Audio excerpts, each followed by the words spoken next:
Boa noite, queridos. Tudo bem? Vamos abrir nossas Bíblias no livro de Deuteronômio. Deuteronômio no capítulo de número 28. Deuteronômio, capítulo 28. Nós vamos ler do versículo 1 ao versículo de número 3, tá certo? Deuteronômio 28, do versículo 1 ao versículo de número 3. A minha versão pode ser um pouquinho diferente da sua, então acompanha aí. Deuteronômio 28, lá no comecinho, né? Estamos falando do livro da lei.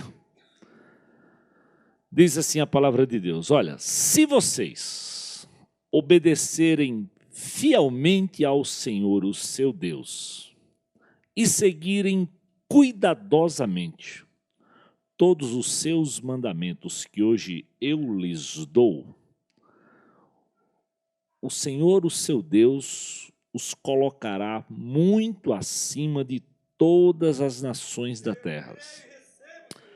Todas essas bênçãos virão sobre vocês e os acompanharão se vocês obedecerem ao Senhor, o seu Deus.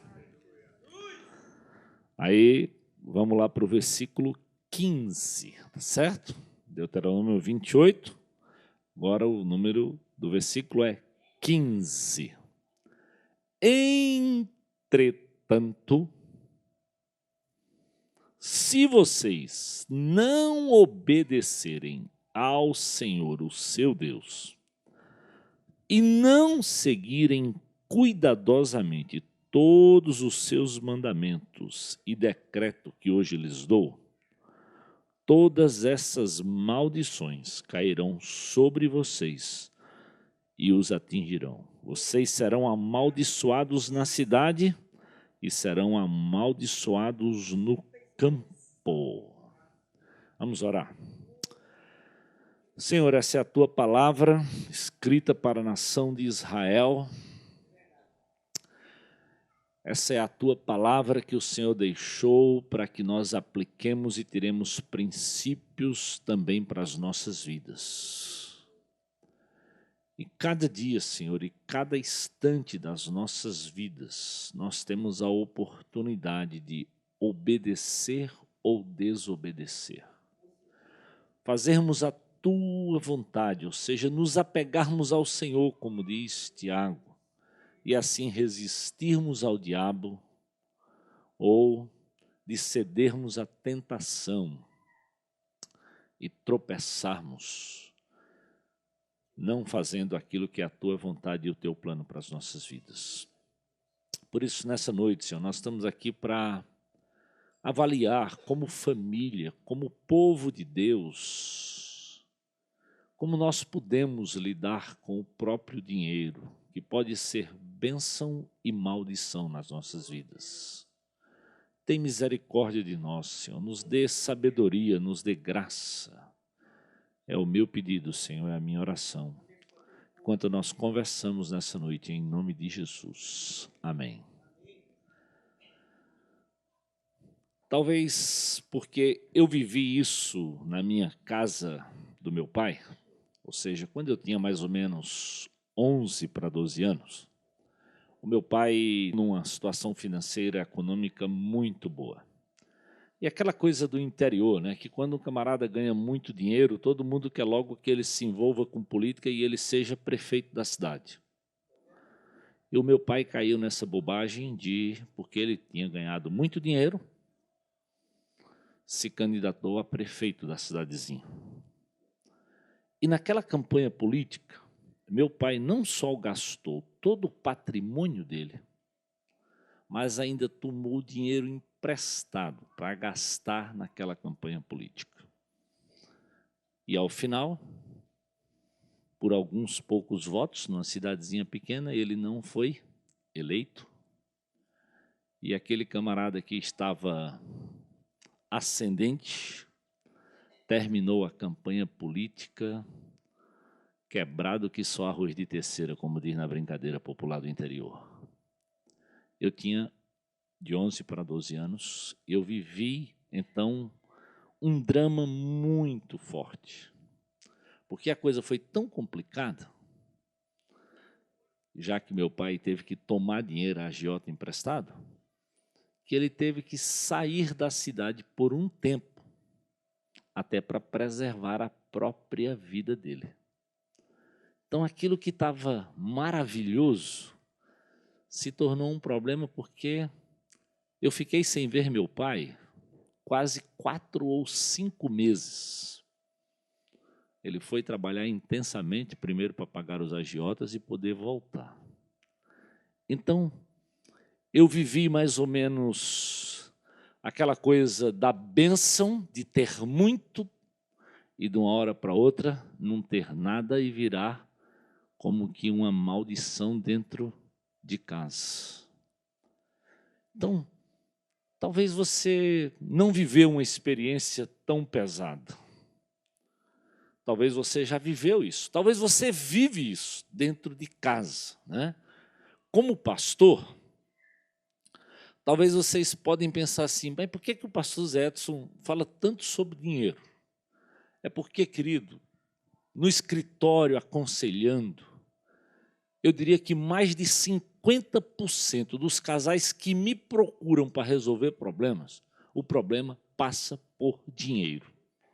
Porque dinheiro, a Bíblia diz, o amor ao dinheiro é a raiz de todos os males. Dinheiro às vezes está ligado a adultério, dinheiro às vezes está ligado a orgulho, menosprezo do outro. Tem tanta coisa na família que passa por dinheiro, que estraga as relações devido a essa coisa do dinheiro. Ou seja, por dinheiro, você se ausenta demais de casa e não tem tempo para curtir com os filhos, não tem tempo para conversar com a mulher. Mas você às vezes fica muito feliz porque você está construindo um patrimônio legal. E às vezes, para construir esse patrimônio, muitos perdem os filhos para a droga, para a prostituição, às vezes, para a morte. Então, será que dinheiro pode ser bênção e maldição ao mesmo tempo? Tem aquela velha musiquinha, né, do Paulinho da Viola que diz: dinheiro na mão é vendaval, mas dinheiro na mão é solução. É interessante, né? Ele pode ser solução mesmo, mas ele pode ser um tremendo vendaval, principalmente, ele diz, na mão de um sonhador. E muitos de nós, mesmo crentes em Jesus, somos eternos sonhadores, ou seja, planejamos. E hoje, queridos, eu fico olhando como tem coisas para você sonhar, né? Todo mundo, há bem pouco tempo, sonhando com uma TV de plasma, depois disseram não, nada de plasma, tem que ser LED, agora estão dizendo nada de LED, tem que ser 3D, né? E nós vivemos num sonho, assim, mas é questão, quando você compra a de plasma, diz não vale a de plasma, compra a de LED. Quando você compra a de LED, diz a de LED não vale, compra a 3D. Ufa, quantos de vocês sonharam, né, de ter um computador? Agora estão dizendo, não, você tem que ter um tablet. Negócio de computador, de laptop, isso, epa, já era.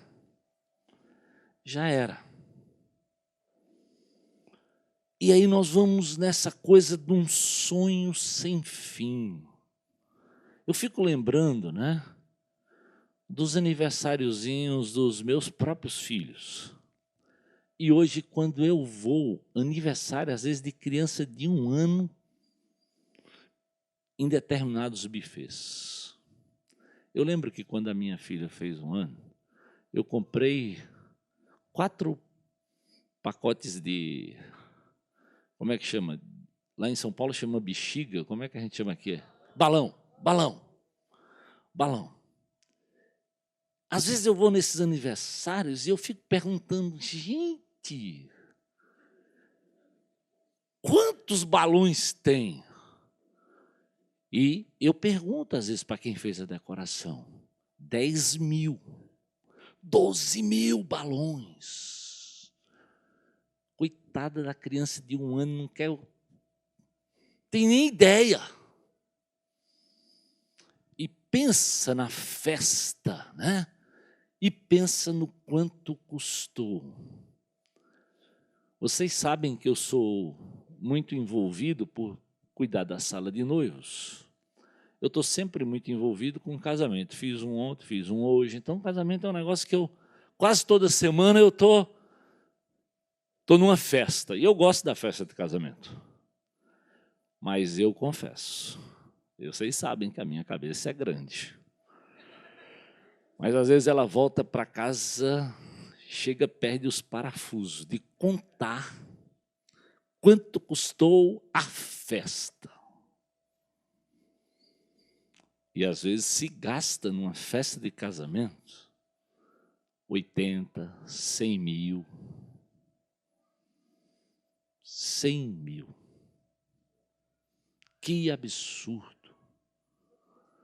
E o pior, às vezes, pelo tamanho da festa, não tem nada a ver com a realização e o bem-estar da família.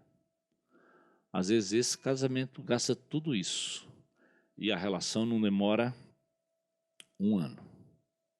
Quem não lembra, né? Que o Ronaldinho foi casar lá num Palácio da França. Na época, mais de $1 milhão. Sabe quanto tempo demorou? Nem 3 meses. Nem 3 meses demorou a relação. Por que será? Tanta gente passando fome, tanta gente necessitada. Por que vivemos assim? Aí a pergunta é, será que isso tem a ver na igreja de Jesus? E por que será, querido, que Deus fala tanto de dinheiro? Às vezes as pessoas não gostam desse assunto, porque é verdade, esse assunto mexe com você. Sabe por que mexe com você? Porque você mexe com dinheiro, de manhã, de tarde, de noite. E às vezes você não dorme pensando em dinheiro. É por isso que você não gosta de falar sobre ele, porque ele já tem a ver com você. Eu moro numa rua que tem talvez o maior salão de beleza de mulheres. E eu fico lá em cima no meu prédio, às vezes olhando como elas chegam, param no meio da rua, e lá vem o manobrista que pega, e quando ela volta se sentindo a poderosa. Pintou as unhas dos pés, das mãos, tomou banho de lua, fez escova e sobrancelha definitiva, e a conta, amigo, nem dá para contar. Nem dá para contar. Um salário mínimo é pouco num salão daquele, é muito pouco. Será? Será mesmo? Por que será que o Senhor, quando fala de dinheiro, vamos lá em Mateus capítulo 6, só para a gente relembrar aquele texto bem clássico. Mateus 6,19, ele diz, não acumulem para vocês tesouros nessa terra, onde a traça e a ferrugem destroem, onde os ladrões arrombam e furtam, mas acumulem para vocês tesouros nos céus, onde a traça e a ferrugem não destrói, onde os ladrões não arrombam nem furtam, pois onde estiver o seu tesouro, aí estará também o seu coração. Você sabia que ontem ou antes de ontem, um bando de ladrões assaltaram, né, um banco na Avenida Paulista, onde muitos ricos guardavam todas as suas joias, todos os seus relógios e muito dinheiro. E os caras passaram lá 10 horas, arrombaram nada mais, nada menos do que mais de 70 cofres. Mas levaram, tem nego aí que não sabe nem onde está o diamante mais. O Senhor Jesus já disse isso, que isso poderia acontecer com a gente. Aí, às vezes, as pessoas acham que esse livro é um livro antigo. É antigo num certo sentido, mas é tão atual porque os problemas são os mesmos. Porque o que Deus fala, querido, não é de computador, não é de tablet, não é de TV LED. O que Deus fala e o que Ele entende é do teu coração e do meu coração. Muda o nome das coisas, muda, mas o problema é o mesmo. O problema é aonde está o teu coração? Aonde está o teu coração? Será que o que é o teu tesouro? O que é que te domina? O que é que te controla? O que é que te impulsiona todo dia? O que é que toma conta do teu tempo todo? É interessante que a Bíblia diz que, por exemplo, quem recebe uma esposa recebe uma coisa excelente de Deus. De Deus. Mas, às vezes, você não tem tempo para cuidar dela. Ou acha que cuida bem dela ganhando muito dinheiro. E muitas delas pensam que é bom que ele cuide ganhando muito dinheiro. E olha, eu já tenho ouvido e visto cada desastre, e eu estou falando dentro dessa comunidade, dentro da igreja de Jesus. Esposas que desafiaram seus maridos, por exemplo, a comprar um tipo de residência que era muito, muito, muito acima da realidade e do tipo de salário dele. E que para conseguir comprar, então ele tinha que trabalhar muito. O médico haja plantão. Muitas horas, muita coisa. E nessa ânsia de trabalhar para poder trazer dinheiro, a relação, foi se estragando, se estragando, se estragando, e problema de traição.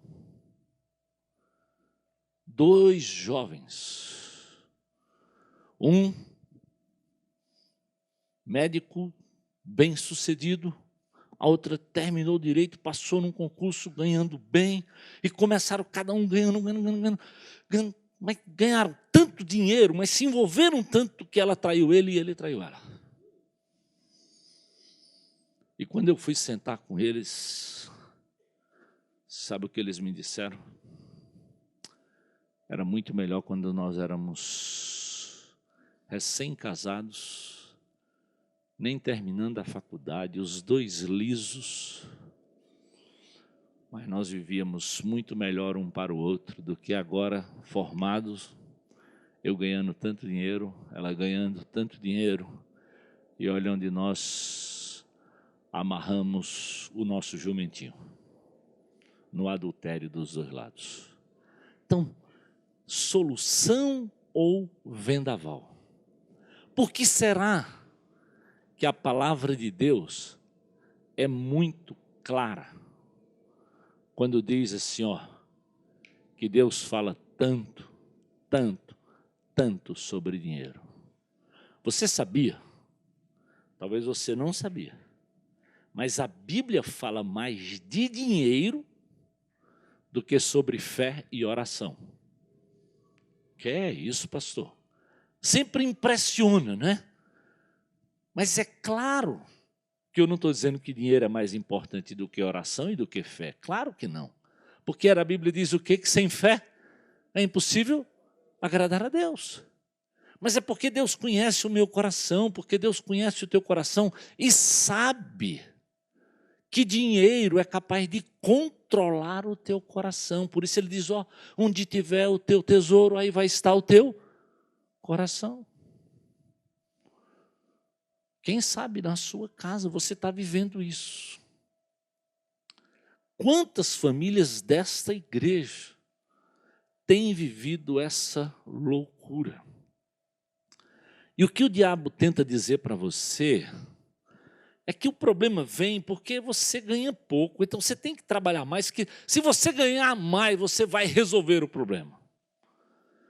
Eu quero te dizer, isso não é verdade.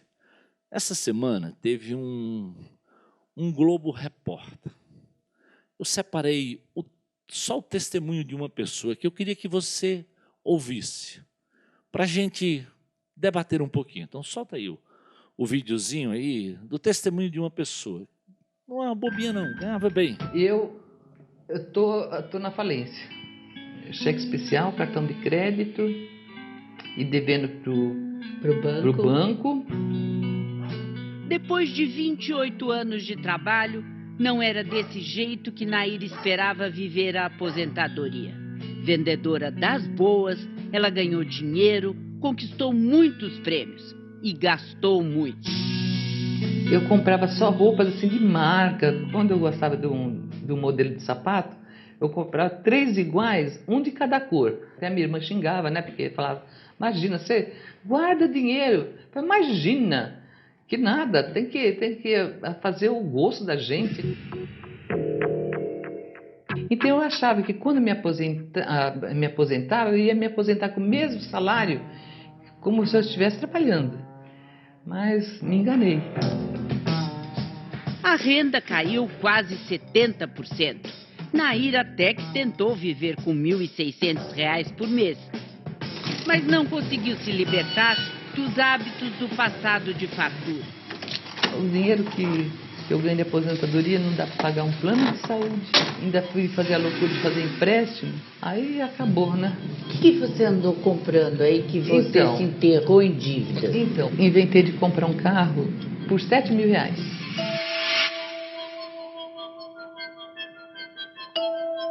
Comprou mais umas coisinhas, ficou devendo para o cartão de crédito. Aí eu fui comprar uma televisão. O juro vai aumentando. O juro lá em cima. Então, chega uma época que nem o mínimo não dá mais para você pagar. Ou você come, ou você paga os seus empréstimos. E assim, aos 65 anos, Naira está mergulhada em dívidas. Tem 4 empréstimos consignados. A lista de cheques sem fundo é longa. O limite do cheque especial ela já usou todo. E ainda deve em 2 cartões de crédito. As cartas propondo descontos para quitar. Deu para perceber? Não é que ganhou pouco dinheiro. O diabo tenta dizer que você tem problemas financeiros porque você ganha pouco. A Bíblia diz não. É verdade. Se você for fiel no pouco, o Senhor diz, eu lhe coloco sobre mais. Mas às vezes você não é fiel. E se você não for fiel, não adianta você ganhar 10, 20, 30, você vai gastar erradamente, independentemente do que você ganhar. Então, não adianta culpar o salário, não adianta culpar o governo, querido. Você tem que ter a coragem de olhar para o seu coração, de se perceber na foto, de entender a sua compulsão. Hoje, antes de vir para cá, eu abri para ler de novo algumas manchetes do jornal Hoje. E está lá o doutor Sócrates, de novo na UTI, uma nova hemorragia, morre, mas não morre, e a esposa dizendo, ele tem que entender que ele não pode continuar bebendo álcool como ele vinha bebendo. Ou para, ou vai morrer de cirrose.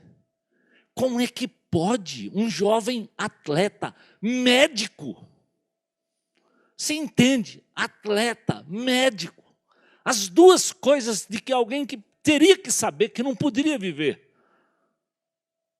Porque o cara era atleta,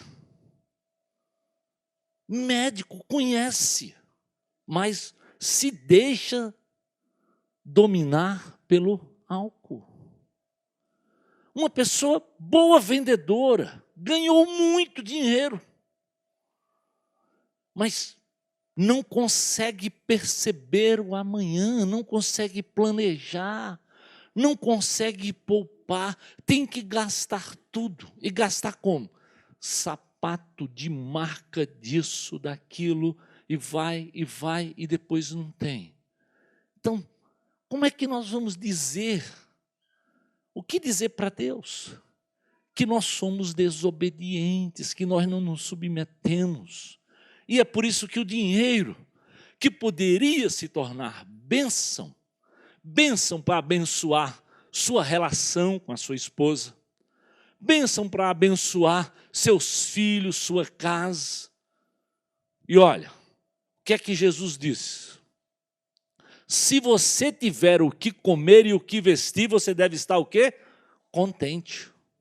O problema é que o diabo tem dito para você e para mim, que você e eu só podemos estar contentes se nós tivermos televisão LED, se nós tivermos vários sapatos, se nós tivermos carro flex e do último tipo, e se nós tivermos isso e aquilo, e aí nós entramos.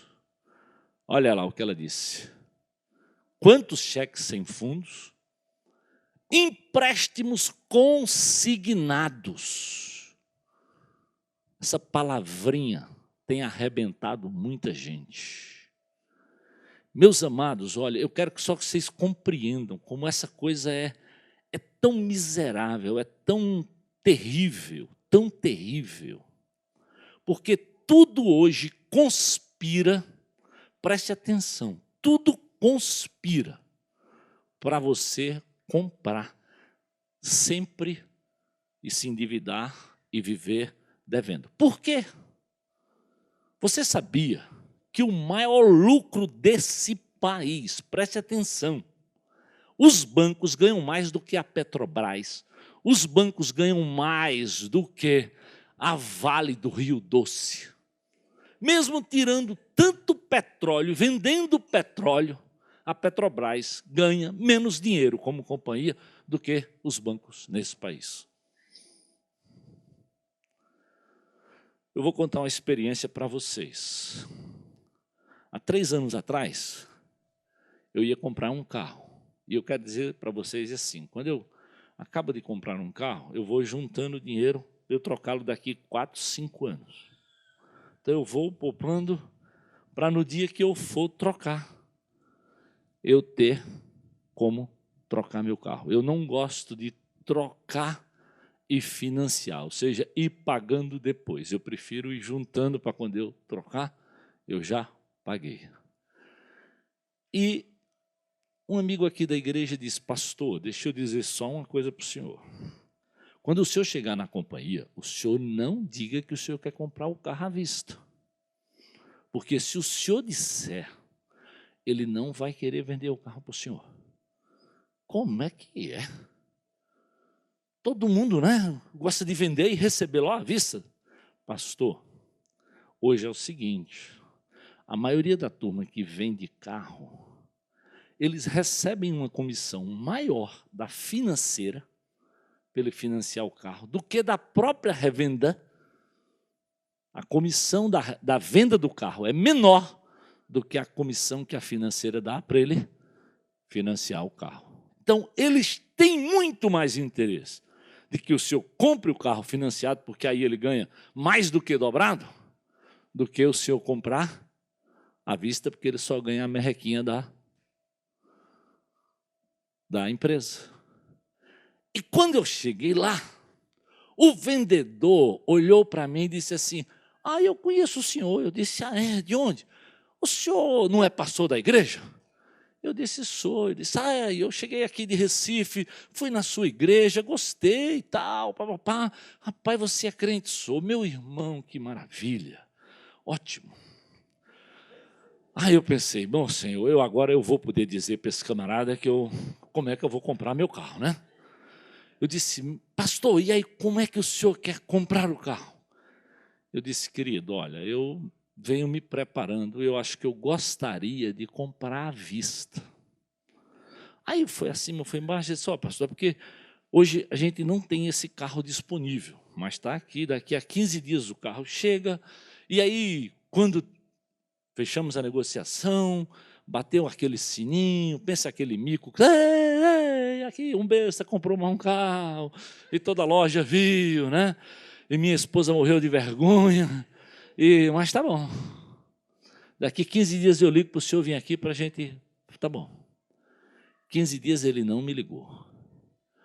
No 16º dia eu liguei: ei, meu irmão, querido, e o negócio do carro, rapaz? Eu estou aí doido para receber e tal. O dinheiro. Pastor, não deu certo. Meu amigo, eu passei todo aquele mico, fez toda aquela coisa lá. Minha mulher morreu de vergonha. Esperei 15 dias, você está dizendo: não, é porque não tem o carro, pastor, não deu para eu lhe vender.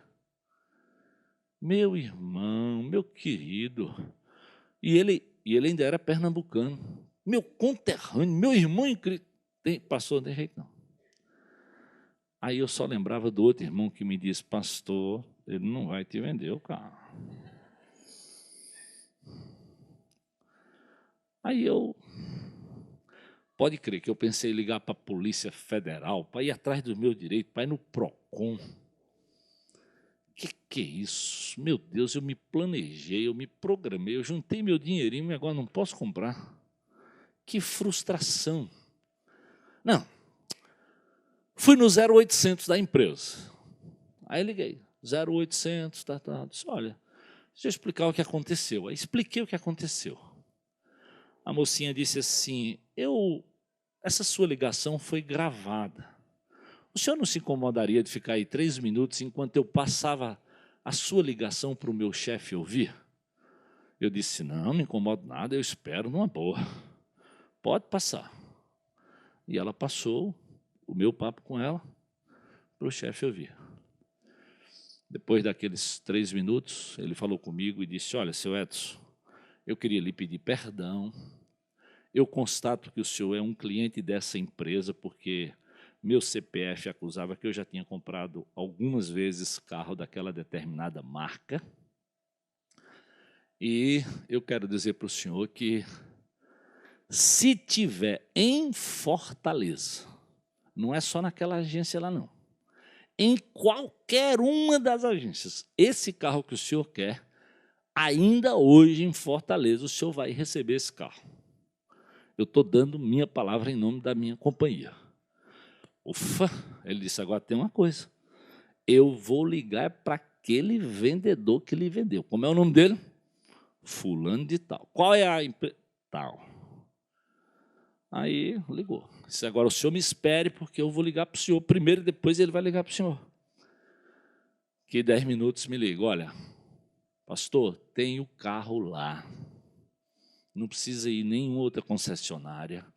O carro é seu, está tudo resolvido. Mas ele vai ligar para o senhor para lhe pedir perdão. Olha só.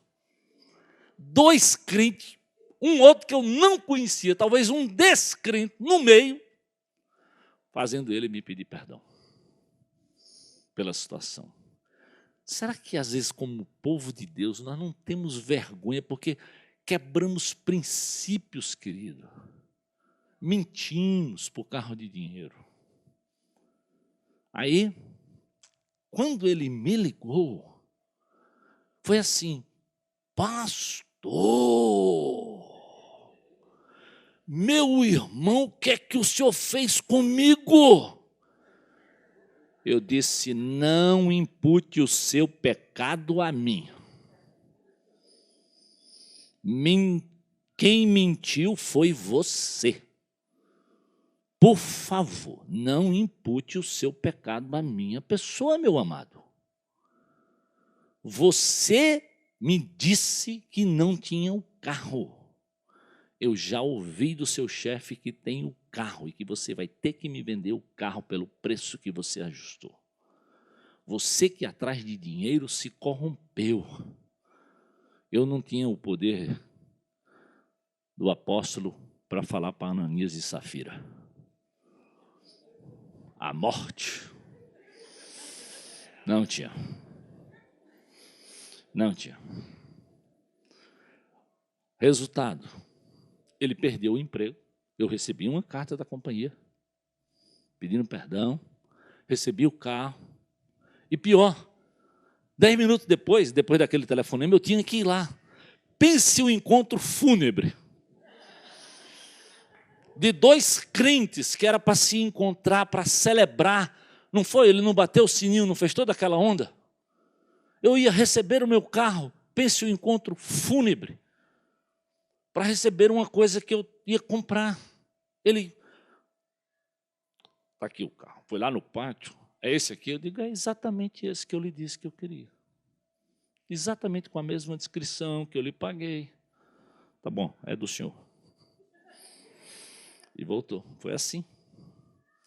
Aí depois ele perdeu o emprego. Ele foi chamado publicamente pela companhia. Eu estou dizendo, aonde vamos por dinheiro? Será que não podia ser bênção? Ele não ia receber a comissão da venda? Por que tinha que ganhar as 2 comissões para me empurrar uma coisa que eu não precisava fazer?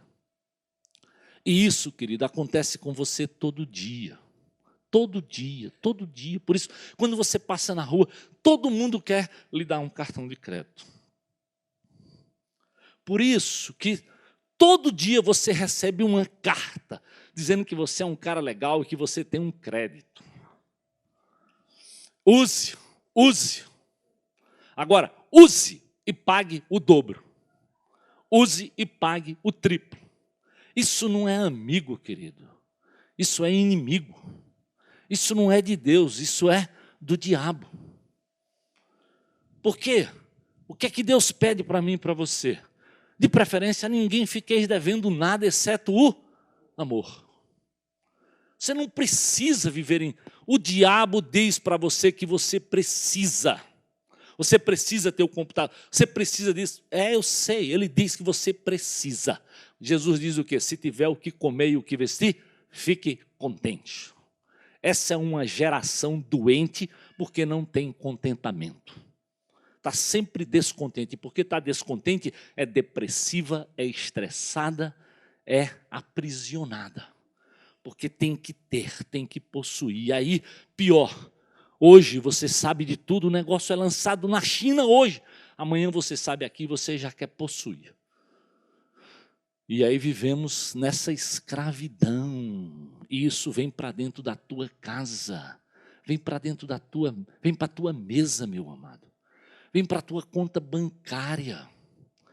Preste atenção, cartão de crédito até bem pouco tempo. Era coisa de gente que tinha classe média. Hoje é para o mais pobre possível. E preste atenção, se você ganhar 500, eles vão lhe dar um cartão de crédito de 1.500.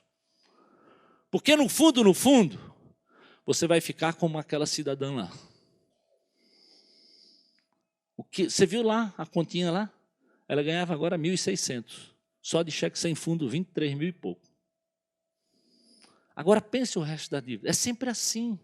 Agora, você acha que isso é problema de quem tem pouco? Não. Há bem pouco tempo, as nações passaram um grande problema e estão passando por quê? Porque a nação mais rica do mundo emprestou dinheiro a gente que não tinha e refinanciou de um banco para outro, ao ponto que os próprios bancos foram à falência. Ufa, a Europa, o Japão está lá, endividado. pela misericórdia, esse país nos últimos anos começou a compreender que não podia continuar gastando mais do que se arrecadava. E olha que nós estamos só pelo menos pagando a dívida primária, mas estamos fazendo alguma coisa. Aí eu te pergunto, e na tua casa? E no teu dia a dia? Querido, se você for pagar juros de cartão de crédito e de cheque especial, acredite, se você for funcionário, você passa o ano para receber 6 ou 7% de reajuste. O juro de cartão de crédito é por mês aquilo que você passa um ano para receber, quando não é mais. É muito injusto, é muito absurdo. Só porque você tem que ter. Então, será que dinheiro na mão é bênção ou maldição? Como tem sido na sua casa? Eu queria parar, nós já estamos no nosso tempo, de gerar um debate, um bate-papo, porque a palavra de Deus, querido, é muito clara. Quando diz que o dinheiro pode ser senhor da minha vida de tal forma que não me distancia só da minha esposa e dos meus filhos, não. Pode me distanciar de Deus. Com meus 30 anos de ministério, eu já vi muita gente que, à medida que ganhou muito dinheiro, se distanciou até da igreja de Jesus. Porque aí tem muitos amigos. Ele comprou uma casa na praia. Ele comprou uma casa na serra. Aí no final de semana, um final de semana ele tem que ir na casa da praia. No outro final de semana ele tem que ir na casa da serra. E aí não tem tempo para vir na igreja. E os filhos dele são amigos da turma lá de Guaramiranga, ou no outro final de semana são amigos da turma lá do Uruaú. E a turma de um ou do outro, quando sai no final de semana, sai para as baladas, não sai para adorar, não sai para buscar a Bíblia. E daqui a pouco ele não sabe porque é que ele perdeu os filhos, porque é que ele perdeu a família. Então, será que isso não tem a ver contigo, não tem a ver comigo? Deus queira que não, mas já teve a ver com muita gente aqui dessa comunidade. Já teve a ver com amigos meus, que doeu no meu coração. Porque eu sei que à medida que ganharam dinheiro, que podiam abençoar outros, porque a Bíblia diz o quê? Mais bem-aventurado é dar do que receber. Mas quanto mais você tem, mais você quer ter. O dinheiro escraviza, pode lhe tornar miserável. É por isso que Jesus tem a coragem de dizer, sabe aquela viúvazinha pobre que deu 2 moedas? Deu mais do que muitos daqueles ricos que estavam lá. Porque o problema aqui não é quantidade, não é. É fidelidade. Fidelidade. Acredite nisso. Não é só aqui, não. É em casa, é com teus filhos, é com a tua esposa. Quando eu era pastor lá em São Paulo, tinha um camarada na minha igreja que ele era executivo de uma grande empresa. É como se ele ganhasse aproximadamente hoje pelo menos uns 15 mil reais. A esposa dele era, sabe o quê? Desse executivo que tinha que ir de paletó e gravata todo dia, trabalhava naquele centro empresarial de São Paulo, que era na época, se ainda hoje é chique, há 20 anos atrás aquilo era quase que uma extensão de Manhattan, lá em Nova York. Todo mundo que chegava lá ficava impressionado com aquele centro. E sabe o que a esposa dele era? Merendeira da escola pública, sem nenhum demérito. Mas salarialmente você sabe o que uma merendeira ganha e que um executivo ganha. E sabe o que ele queria? Que ela comprasse roupa com o dinheiro dela. Agora imagina, para andar com ele ganhando 15 mil, ela ganhando o quê? Talvez 700 reais. Como é que pode viver bem? E ele crente em Jesus, querido. E o casamento começou a balançar e ele chegou para mim, perto do Dia das Mães, que ela disse, eu não vou para canto nenhum, nem vou fazer nada, nem quero nada. Porque eu não aguento essa situação dentro de casa. E ele achava que ela estava... Ele que me procurou, porque ela... Que absurdo! Que absurdo! É a tua miséria. É a tua miséria. É o teu controle, é a tua loucura por dinheiro, querido. E sabia que hoje ele está aposentado e pensa que ele tem patrimônio? Não tem um pingo de inveja dele, mas um pinguinho. Quando eu fui ser pastor, todo mundo dizia que meu pai dizia, você vai morrer de fome, meu filho. Eu pedi a Deus para que Deus me desse o suficiente. Na época, eu e Edna ganhávamos tipo 20 salários mínimos, como entrando no ministério, passamos a ganhar entre 8 a 10 salários mínimos. Deus nunca deixou faltar nada, nada, nada, nada, nada. Eu venho de uma família, queridos, de 6 irmãos. Os outros 5 são todos formados, bem-sucedidos profissionalmente, mas todos eles já bateram na porta desse coitado pastor para pedir dinheiro emprestado. E para a glória de Jesus, Deus nunca permitiu que esse pastor aqui pedisse dinheiro emprestado a nenhum dos meus irmãos. Não que eles não pudessem me emprestar. Eu sei que eles me emprestariam. Mas eu digo isso, graça, cuidado de Deus. Esses dias eu li de novo o primeiro capítulo de 2 Crônicas. Quando Deus diz para Salomão, ei, qual é o teu pedido? Salomão diz, eu quero sabedoria. E Deus diz, por que você me pediu sabedoria? Por que você não me pediu dinheiro? Por que você não me pediu que eu matasse os seus inimigos? Eu vou lhe dar paz e eu vou lhe dar muito dinheiro. E aí quando eu cheguei em 2 Crônicas capítulo 9, eu li aquele texto ali como sabe como quem está comendo uma sobremesa assim, deliciosa e come devagarzinho? Eu li 2 Crônicas 9 dessa forma. Porque a rainha de Sabá vem conhecer Salomão. E ela diz assim, olha, não tem nenhum rei rico como você. Não tem nenhum reino aqui que seja perto do seu. E sabe o que diz lá? E todos os reinos traziam ouro e prata para Salomão. E sabe o que é que a Bíblia diz? Porque Deus abençoou Salomão. Oh, meus amados, porque às vezes nós não pedimos bem. Se você não tem e eu não tenho, porque pedimos errado. Pedimos só para os nossos prazeres, não pedimos sabedoria. Não temos sintonia, e a Bíblia diz que nem orar como convém nós sabemos. Até para isso a gente precisa depender do Senhor. Então eu queria deixar que esse texto fosse esse assunto fosse um desafio para a sua vida. Como eu sonho que nessa comunidade nós não tivéssemos crentes endividados. Só isso, querido, endividados. Isso tem a ver com a tua paz, com o teu sono.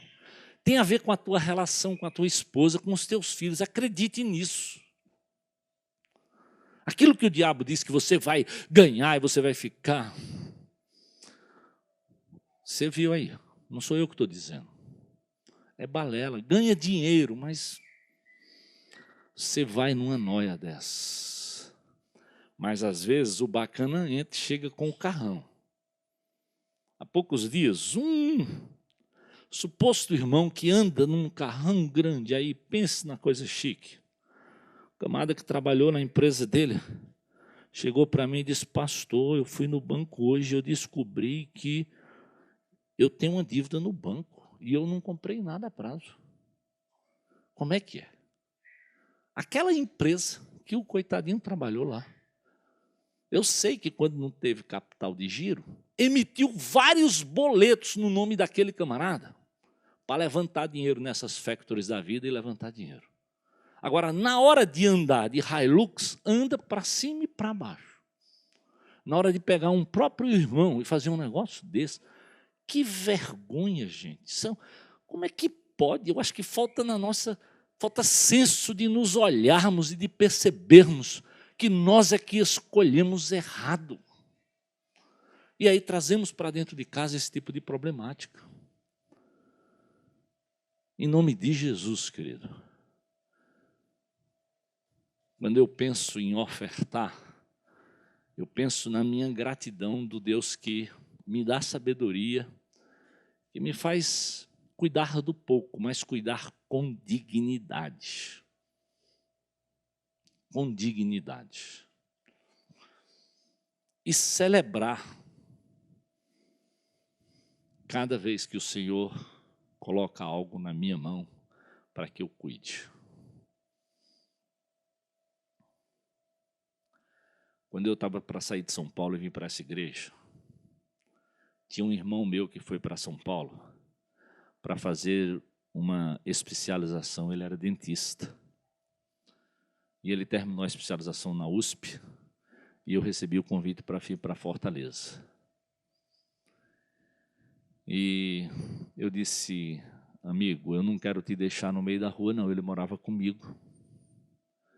Ele estava sonhando em casar. Eu disse, antes de ir embora, eu quero te ajudar. Nós vamos comprar um lugar para você morar. Mas como comprar? Eu só tenho um carro e um telefone. Mas naquela época, telefone, né, era coisa cara. Eu disse, olha, vamos tentar. E começamos. Olha, eu tinha um mês para vir embora para Fortaleza. Eu passei uma semana procurando. Achei um camarada que tinha um apartamento que interessou para ele. Aquele apartamento, eu não sabia. Foi o apartamento que interessou, o camarada era dono de uma agência de automóvel. Quando nós fomos ver quanto custava o apartamento, só dava jogo se desse o carro dele, o meu e o telefone. Eu disse, está aqui o meu carro. Mas como é que você vai me dar o meu? Rapaz, quando você puder, você vai me pagar. Quando chegar lá em Fortaleza, cidade pequena, eu compro um Fusca velho, eu dou meu jeito, mas eu quero lhe abençoar. Eu quero comprar esse apartamento com você, para você ter um lugar para você morar. Peguei meu carro, aquilo era 91, meu carro era 89, coloquei na mão dele no negócio e ele comprou aquele apartamento. Quando eu cheguei aqui, eu comprei um carrinho velho. Em 93, ele me ligou. E o que é que eu combinei com ele? Eu disse, se você me pagar em 95, você vai me pagar o valor de um carro 93. Se você me pagar em 96, você vai me pagar o valor de um carro 94, porque era em 91, eu estava dando para ele um carro 89, o jogo era esse. Tá bom? Tá bom. Quando foi em 94, ele disse, ei, eu posso te pagar. Eu disse, legal, tem certeza? Posso. Então vou ver quanto custa. Era uma Paraty 92. Ele disse, não, Deus me abençoou tanto que agora eu quero te abençoar. Eu fui ver quanto custava uma Paraty 0 quilômetro e eu estou depositando hoje o dinheiro na sua conta. Sabe que aquele dinheiro, eu não comprei um carro novo. Eu tinha um cunhado, tenho um cunhado que vocês sabem que é pastor.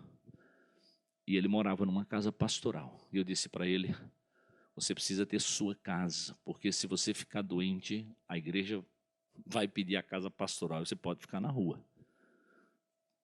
Ele disse, eu não tenho dinheiro. Eu digo, eu agora tenho, eu te ajudo. Aí ele disse, então compra uma parte de uma casa da... Meu sogro tinha morrido, eu comprei parte da casa daquela sogra, a parte dele. Com aquele dinheiro daquele carro. Depois comprei do outro. Eram 3 irmãos. E hoje, aquela casinha que eu comprei para beneficiá-los, talvez vai me dar as condições de comprar uma casa para quando eu for me aposentar, morar num cantinho. Eu sei, querido, que Deus é fiel. Eu sei que Deus de verdade faz infinitamente mais do que pedimos e pensamos. Eu sei que Deus nunca conteve esse coração, porque eu sou filho de comerciante. Eu sei, bem das regras, mas Deus nunca quis me dar essa usura de ter por ter. Então, eu sei que é possível, amado, porque em Jesus nós temos poder para vencer toda tentação e para vivermos dignamente mesmo no pouco, mesmo no pouco. Crente não foi feito para ter nome em SPC, em Serasa, para mim não. O nome de crente tem que estar no livro da vida, é o que eu acredito, é o que eu vou morrer dizendo e pregando, goste ou não, sei que alguns não gostam. Me acham radical, eu vou pagar o preço de ser chato e radical. Mas é o que eu creio, é o que eu acredito. E eu espero, meu amigo, que para a sua família você tome posição para você não viver nessa doideira financeira, nessa ciranda louca de comprar para pagar em 60, em 80, perder de vista e você nem termina e a mulher já diz, ei, falta 3 meses para terminar de pagar a geladeira, vamos trocar o fogão. Aí você fica nesse negócio. Não para, parece o trem bala. Não para. Não. Eu quero que pare. O pastor Alcimor disse que até tem um tal de galego, né? Que vai aí, não. Esse eu nem conheço. Mas o pastor Alcimor me disse. Tem até um tal de galego que bate na porta de todo mundo. Olha, quando eu vou aqui para a igreja, que eu passo ali em frente àquele cordeiro, que eu olho aquela comunidade, que eu vejo um posto de uma financeira ali, gente, eu digo assim, é muita doideira. Olha onde eles estão, aqui, na boca do povo, pegando o pobre, o miserável, não quero nem saber. Aí a gente cuida de tanta coisa, tantas injustiças, e não percebemos essa. Em nome de Jesus, querido, você pode não cuidar da casa do outro, mas você pode cuidar da sua. Por favor, cuide do seu orçamento, cuide da sua casa, cuide das suas relações, compreenda que dinheiro tem a ver com o seu dia a dia. Bom, tem alguma pergunta? Já terminei tomando o tempo de vocês, mas ainda tem tempo para a gente perguntar. Ok, está perguntando se eu tenho dinheiro para emprestar.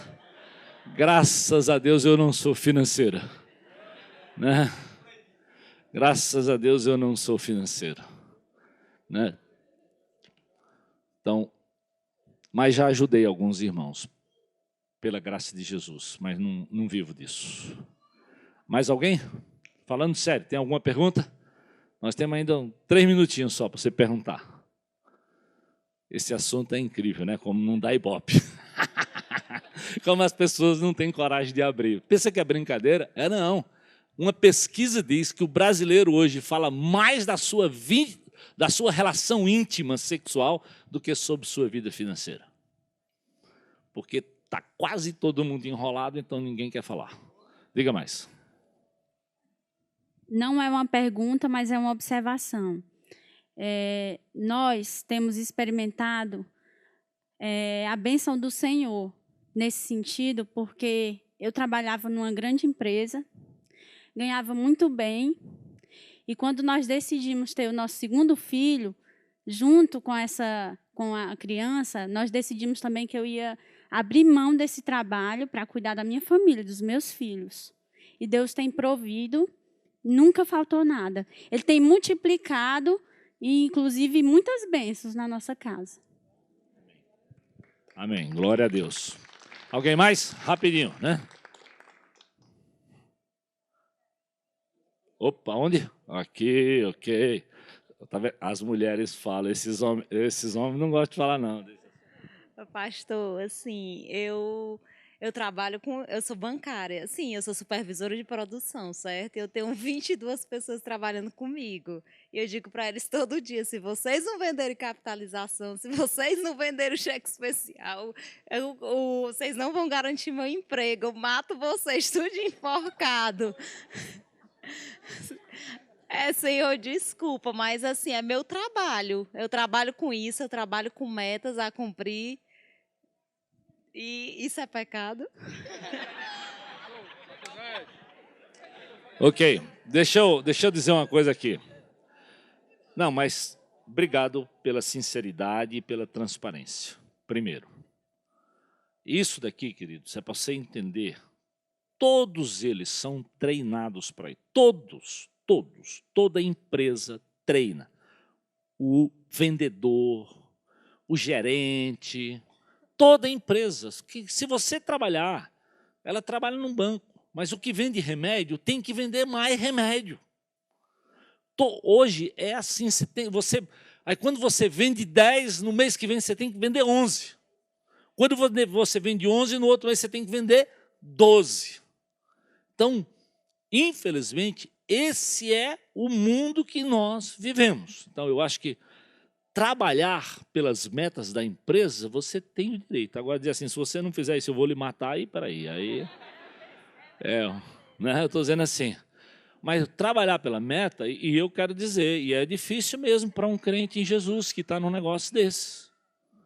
É difícil, porque você sabe que aquilo, e olha, querido, essa coisa, você sabe. Eles colocam para você, às vezes, sem você querer. Eu abri mão no meu banco, eu abri mão de tudo que eles dizem que é especial. Eu digo, eu quero ser o Zezinho só, igual aquela pregação do pastor Armando, simplesmente João. Eu digo, eu quero ser simplesmente Zé. Mas só porque você não tem comprometimento, aí eles botam lá, ó, tem disponível sempre, se o senhor quiser tanto. Eu digo, não quero. Em nome de Jesus, está fechado. Não quero papo com esse negócio. Mas todo dia que eu abro, minha internet está lá, disponível para o senhor. E eu, obrigado. Toda vez que eu vou pagar minha fatura de cartão de crédito, diz assim, pague parcelado. Pague assim. Eu digo, obrigado. Então, não diga que não é possível. Eu tenho cartão de crédito? Tenho. Mas eu quero dizer para vocês, eu pago a fatura integral todo tempo. Eu tenho mais de 20 anos. Graças a Deus, não sei o que é pagar juros para cartão de crédito. Ok? Pastor, só duas coisinhas. Primeiro, essa questão da irmã aqui, o banco, a bancária hoje, o empregado de banco, é quem sofre mais assédio moral no país todo. Quem tem mais processo na justiça do trabalho por assédio moral, que o povo chama de bullying, né? Mas é assédio moral o nome. É pessoal de bancário, por causa dessa meta que eles têm que cumprir. Outra coisa, essa questão do carro que o senhor falou, do cara que só quer vender parcelado, que os bancos têm um negócio chamado retorno. Eles colocam retorno no contrato da venda do carro. Exemplo, R$5.000 de retorno. Quem paga aquilo ali é você de licenciamento. E quem recebe é quem vendeu aquele dinheiro. Isso aí é um absurdo, todo mundo tem que prestar atenção nisso. E eu queria, na verdade, dizer que desde que eu, depois de conversar com o senhor sobre isso, de ouvir muita pregação do pastor Armando sobre isso, a questão do dízimo, é um negócio muito interessante para o crente, né? Eu sou da IBC desde 2001 e naquela época, quando eu comecei a ir para a IBC, ainda bem lisinho, bem estudantezinho, né? Às vezes eu ia botar lá no gasofilacho lá R$2, R$3, eu tinha uns amigos meus que riam de mim, né? Ficavam rindo, rapaz, tá R$2? Eu digo, sim, meu amigo, eu tô... Mas aí até eu entender, de um ano para cá mais ou menos, o que é realmente ser, não a fidelidade de Deus, né, que você tem que ter com Deus, e Ele ser fiel com você, Deus tem multiplicado assim na minha vida de uma forma que só quem me conhece mesmo sabe, e como é exponente isso, como é altamente gradativo, e você tem apenas que fazer só uma coisa, ser fiel, colocar um propósito no seu coração, e aqui eu posso dizer, não tenho nenhuma reserva quanto a isso, eu coloquei um propósito no meu coração na época de 5% de tudo que eu ganhar, eu vou e coloco aquilo como dízimo. 5%. Ganhei, já faço pelo banco, porque se você deixar para depois é complicado. Né? Porque quando você começa a dizimar R$5, R$10 é uma coisa. Quando você passa a dizimar R$1.000, R$1.500, o coração é um bicho danado para pensar em dinheiro. Né? Então, na hora que o cliente pagou, depositou, já faço a transferência para não ter esse perigo. E Deus tem honrado de uma maneira impressionante. Ok, queridos, eu acho que nós já estamos 9 horas, amém, viu? Obrigado. Eu vou lhe dar aqui a chance da última irmã, até pela idade, pelo respeito, né? Mas pela honra, né? Então, mas é a última pessoa, tá certo? Diga lá, minha irmã. Pastor, é que nós fazemos o nosso mercantil com o cartão de crédito. Então, quando chega na hora do caixa, há uma teimosia entre eu e meu marido. O caixa olha para o meu marido e pergunta assim, de 2 vezes ou 3 vezes? Aí eu digo assim, de uma. Aí meu marido diz, de uma não, parcela aí de 2. Aí eu digo... Eu digo, meu filho, a gente não pode parcelar alimentos, porque vira bola de neve lá para frente, nós não vamos ter condição de pagar o extrato de maneira nenhuma. Ele diz, vamos sim, nós vamos sim, parcela que eu estou mandando parcelar. E aí vai crescendo, né, pastor? Eu estava dizendo para ele, ele disse assim, não, você vai ver como do seu maneira está errado, o meu é que está certo. Eu digo, pô, o pastor Edson agora vai tirar a sua dúvida. Olha aí, ela quer me botar numa fria. Ó, deixa eu dizer aqui, essa resposta não é preto no branco. Primeiro, para mim o princípio número 1 é não pagar juros. Para mim, o meu princípio número 1, eu não quero pagar juros. Eu acredito que eu não administro bem se eu estiver pagando juros, principalmente no país que eu vivo, que eu sei que é um dos países do mundo que mais se cobra juros. Então, eu luto de todas as formas para não pagar juros. Então, em algumas situações, minha irmã, tem coisas que você pode, em determinadas empresas, diz assim, 10 vezes sem juros. Se a empresa for pequena e daqui... Se você for lá e disser assim, não, eu quero saber o preço à vista que eu quero pagar à vista e você me dá o desconto, eles lhe dão. Nessas redes, eles não têm essa liberdade, eles não lhe dão. Então, tanto faz você pagar à vista como você pagar em 10 vezes sem juros. Então, se você não fizer aquilo virar uma bola de neve, se você souber pagar, você até pode parcelar sem juros, se ficar dentro do seu orçamento. Agora, o que você não pode fazer é parcelar e aquilo se tornar uma bola de neve. Então, aí depende. Se vocês estão tornando a dívida cada vez maior e saindo do controle, então, eu diria, quando isso acontece, o certo é você nem ter cartão de crédito. Se você não consegue pagar dentro do seu orçamento, abra mão do bicho. Agora, se você tem e você está pagando, mas você está dentro do seu orçamento, mesmo parcelado, é diferente. Então, eu não quero radicalizar dessa forma. Eu não quero pagar juros, eu não quero tirar o meu orçamento do controle. Se você não estiver pagando juros e o seu orçamento estiver no controle, eu acho que você até tem a liberdade de pagar em 2, 3 vezes sem juros, desde que esteja dentro do seu controle. Agora, se não está, você sabe que isso pode ser uma bola de neve. Então, não é nem estou a favor da irmã, nem a favor do meu irmão lá. É sabedoria em ver a situação de você, a sua situação diante disso, tá bom?